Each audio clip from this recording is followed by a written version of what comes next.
Doctor فرتاش ہے. میں عام طور پہ کیرالوجسٹ ہوں. ڈاکٹرس کی زندگی میں پڑھائی اور لرننگ کبھی ختم نہیں ہوتی, اور یہ بنیادی طور پہ ایک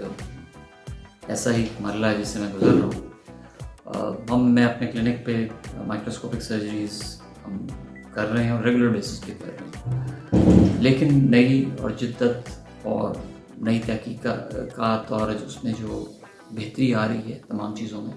ان کو مد نظر رکھتے ہوئے ڈاکٹرس کے لیے ضروری ہوتا ہے کہ وہ ہر تھوڑے عرصے بعد اپنی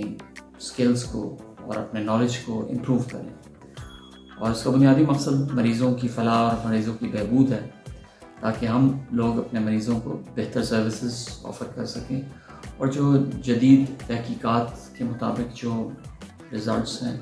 اس کے مطابق اپنے مریضوں کو فائدہ پہنچا سکیں. یہ بھی اسی سلسلے کی ایک چھوٹی سی کاوش ہے, اور اس کا بنیادی مقصد یہ ہے, اس سرجیکل کورس کا جو میں کر رہا ہوں, اس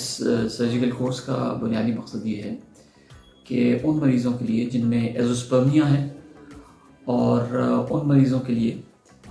جن کو ویریکوسیل ہے یا جن کی نسبندی ہو چکی ہے اور وہ دوبارہ بچوں کے خواہاں ہیں, ان کے لیے ہمیں بڑی باریکی سے چیزوں کو دیکھنا پڑتا ہے اور بڑی باریکی سے آپریشنز کرنے پڑتے ہیں. اور یہ تمام جو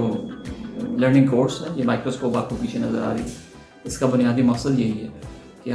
میں اپنے اسکلس کو اور مزید بہتر کروں تاکہ ان مریضوں کو جو فائدہ اس سے پہنچایا جا سکتا ہے وہ پہنچایا جائے. آپ کا بہت بہت شکریہ.